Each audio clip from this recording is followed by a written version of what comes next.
1 сентября 2004 года в школе номер 1 северо-осетинского города Беслан, как и во множестве школ по всей России, проходила торжественная линейка. На День знаний пришли более 1000 людей, учеников с семьями. Но праздник прервался в 9 часов утра, когда группа вооруженных боевиков захватила школу и взяла всех внутри в заложники. На протяжении 3 дней страна с напряжением наблюдала за развитием бесланской драмы. Вся Россия, да и весь мир ждали и молились о спасении заложников. Но эти молитвы не помогли. 3 сентября случился штурм школы, и 333 человека погибли, среди них 186 детей. Тела многих были настолько изуродованы огнем, что процедура опознания затянулась на долгие месяцы. Как мы знаем, сегодня никакая, даже самая искренняя молитва тогда не могла помочь.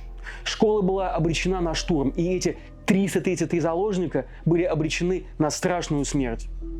Почему?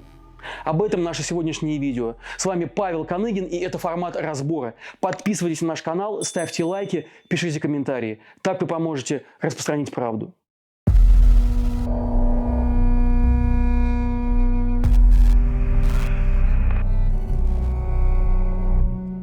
2004 год вообще выдался в России неспокойным. По всей стране гремели теракты, один другого страшнее. 6 февраля в Москве в вагоне метро между станциями Автозаводская и Павелецкая подорвал себя террорист-смертник. 41 человек погиб. 4 июня случился взрыв уже на продуктовом рынке в Самаре. Десятки раненых и погибших. В ночь на 23 июня террористический рейд на Ингушетию. В результате многочисленных одновременных нападений на подразделения силовых структур были убиты около 100 сотрудников полиции. Все эти всполохи, длящиеся почти десятилетия Чеченской войны, которая с пыльных, пропеченных солнцем улиц Грозного, Аргуна и Шалей ушла на улицы других российских городов. Российское правительство объявило режим контртеррористической операции на территории Чечни и прилегающей к ней Ингушетии, а чеченский полевой командир Шамиль Басаев объявил войну России и вел ее, не стесняясь в средствах. Террор стал частью жизни тогдашней России. Дальше больше. 24 августа, за неделю до бесланской трагедии, террористки-смертницы одновременно привели в действие взрывные устройства на борту самолетов, следовавших из московского аэропорта Домодедово в Волгоград и Сочи. Погибли все пассажиры и члены экипажей – 89 человек. 31 августа новый теракт. В Москве у входа на станцию метро Рижская вновь подорвала себя смертница. Страна пришла в состояние паники. Больше никто нигде не мог чувствовать себя в безопасности. Ни на рынке, ни в метро, ни в небе.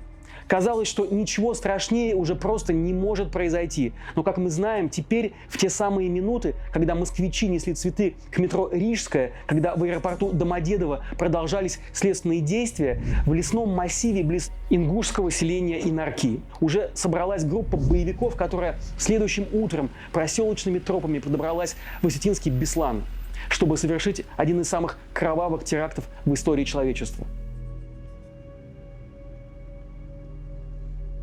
Захватить школу было легко. Как мы знаем из материалов уголовного дела, армейский ГАЗ-66, под завязку набитый вооруженными боевиками, без затруднений пересек административную границу Ингушетии с Северной Осетией. Его не остановили ни на одном посту и ни в одном населенном пункте он не привлек к себе внимание правоохранителей. Если вы подумали, что это была обычная российская халатность, то это не так. Это был роковой просчет спецслужб. Дело в том, что российские силовики заранее внедрили своих агентов в банду Басаева и поэтому знали, что на территории Северной Осетии готовится захват гражданского объекта. Силовики приготовились к отражению захвата и стали ждать, когда боевики попадутся в их ловушку. Вот только террористы приехали не туда, где их ждали. Они приехали в набитую людьми школу.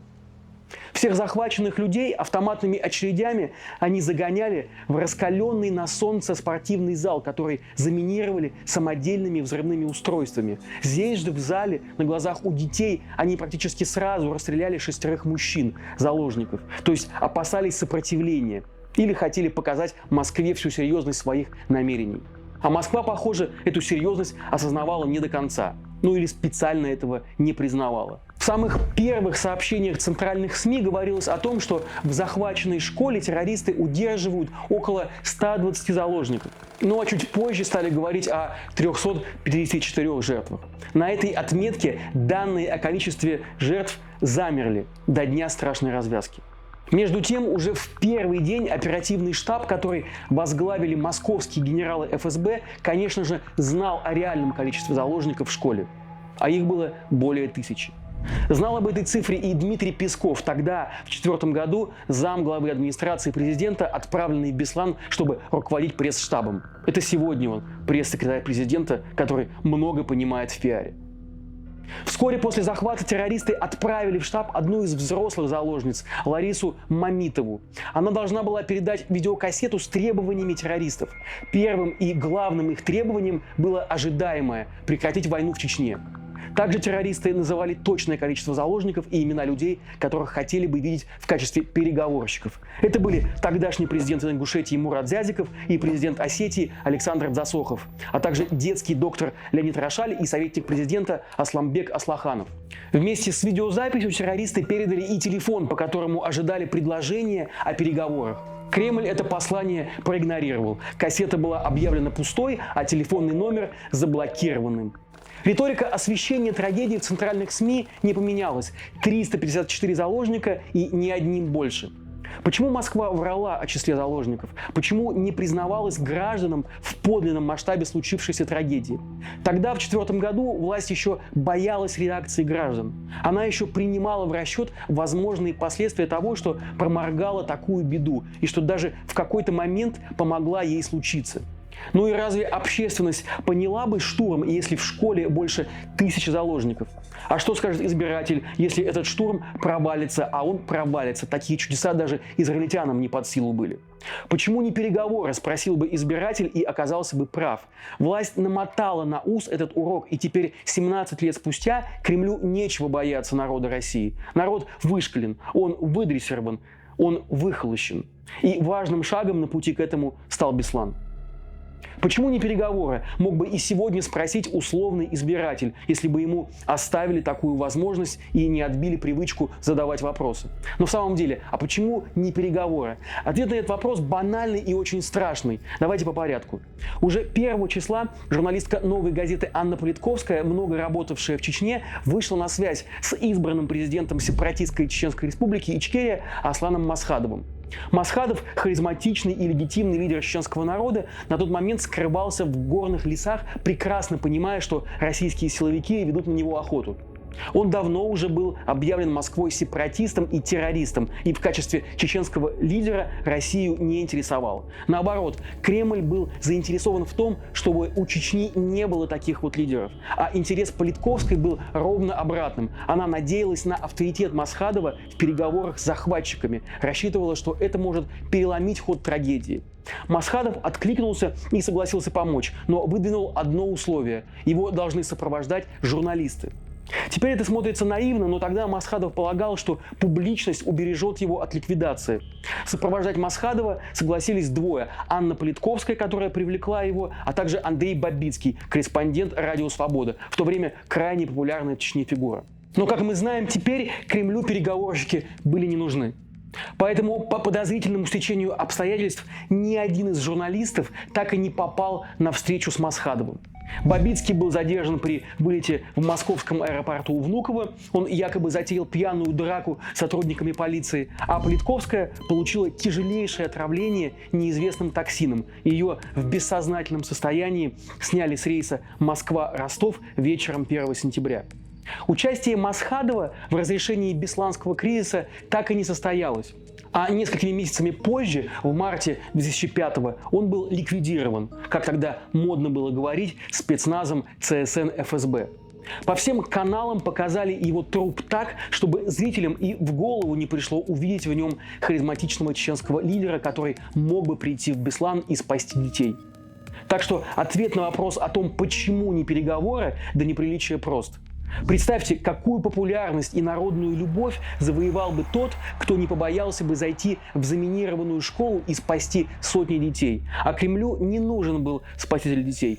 Кремль рассуждал не в категориях ценности жизни, а в категориях политического расчета.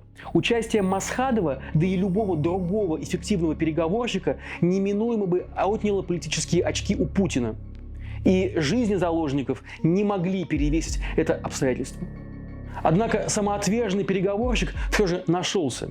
2 сентября безо всякого приглашения со стороны террористов в Бесланскую школу вошел Руслан Аушев, герой Советского Союза, афганец, первый президент Ингушетии.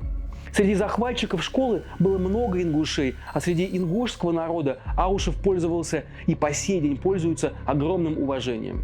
Аушеву удалось уговорить террористов выпустить из школы матерей с грудными детьми, всего 26 человек. Кроме того, Аушев принес в штаб записку, которая еще и еще раз доказывала, что террористы готовы к переговорам, что они ждут их. В записке снова перечислялись требования о выводе войск из Чечни, а также условия вхождения Чечни в таможенный союз и рублевую зону. Называлась и плата за попытку штурма, 50 убитых заложников за погибшего террориста, а также еще раз упоминались имена возможных переговорщиков.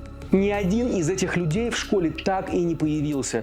Штаб не позволил. И президент Путин, которого в те дни так ждали в Беслане, так и не прилетел.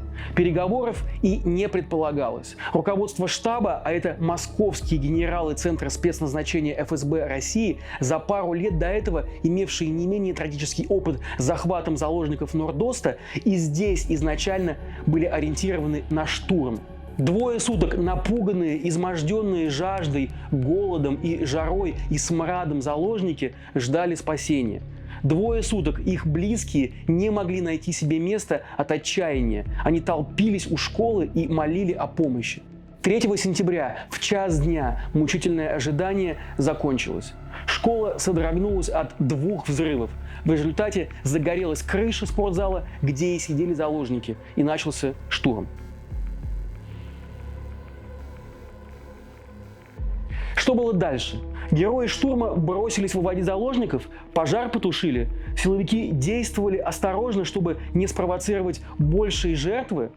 Так могли подумать те, кто наблюдал трагедию с экранов телевизоров. Действительность же была другой. Она была очень страшной. Крыша спортзала продолжала гореть на протяжении нескольких часов, пока не обрушилась и не погребла под собой раненых и контуженных заложников, детей и их мам. В ходе штурма, продолжавшегося до глубокой ночи 3 сентября, школа фактически была уничтожена, и всю ночь Беслан сотрясали гулкие взрывы. Спустя месяцы после трагедии начался суд над единственным по официальной версии уцелевшим боевиком. Вероятно, расчет властей был таков, что этой жертвой Беслан и удовлетворится. Но вышло иначе. Процесс, запланированный как блиц, растянулся на долгие месяцы. День за днем жаждущие возмездия бесланцы приходили в суд и под протокол рассказывали там все, что видели. И это вообще не совпадало с выводами следствия и с тем, что было удобно Москве. Неожиданно для всех Беслан, залитый по вечной привычке федеральной власти деньгами, закормленный всякими плюшками типа квартир и турпоездок, вдруг начал разворачивать свое самостоятельное расследование. Оказалось, что 2 первых взрыва, запустившие штурм и спровоцировавшие пожар, вовсе не были произведены террористами. Это спецназовцы стреляли в школу из реактивных огнеметов с крыш соседних пятиэтажек, чтобы создать повод для штурма. А еще выяснилось, что по зданию с 1000 беззащитных заложников внутри ФСБ в течение всего многочасового штурма применяло тяжелое неизбирательное вооружение – гранатометы, огнеметы и танки. Только вдумайтесь – танки. Кроме того, жертвами операции стали даже спецназовцы группы «Альфа», потому что не были предупреждены о решении штурмовать. Это не просто неофициальные журналистские выводы, наши выводы. Нет, бесланцы дважды выиграли у России в Страсбурге. ЕСПЧ признал, что государство виновно в применении неизбирательного вооружения во время штурма, и что именно это привело к гибели огромного количества заложников. Суд вынес рекомендацию России провести расследование по этим вновь установленным фактам. Но Россия, конечно, расследование так и не возобновила. Да и вообще, усилия маленького Беслана, пусть и героические, пусть даже и оцененные Страсбургом весьма чувствительную для России сумму, все равно не могли повлиять на судьбу страны. А страна, парализованная ужасом от случившегося, в тот момент приняла на веру ту правду, которая смотрелась наиболее безболезненно. Отдайте свободу в обмен на безопасность. Так выглядела формула, предложенная Кремлем и лично Путиным. И Россия с готовностью, с облегчением даже от своей свободы отказалась. Именно Беслан положил начало отмене выборов. Во всяком случае, именно после Беслана в России отменили губернаторские выборы, мотивировав это контртеррористической безопасностью. Хотя выборы губернаторов, при чем здесь, казалось бы, террористическая безопасность? Но страна схавала, извините за это слово, эту политическую новацию без всяких вопросов. Тогда же впервые было опробовано, как страна примет цензуру, и оказалось, что тоже ничего. В сентябре 2004 года был снят с поста главного редактора Раф Шакиров, тогдашний главред «Известий», просто за то, что газета вышла с фотографиями с похорон в Беслане.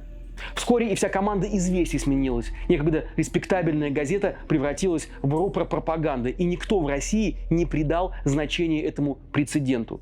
Значит, можно, значит, стерпят, рассудили в Кремле. Вот и все последующие потери страна принимала безропотно. Сначала потому, что иначе будет опять Беслан, а потом уж по привычке. А теперь уж просто потому, что иначе нельзя. Пытаясь избежать страшного, граждане России позволили власти самой делать с ними самое страшное. Это граждане России позволили разгоны митингов и отравление оппонентов. Это они позволили убийство неугодных. Это граждане России позволили Украину.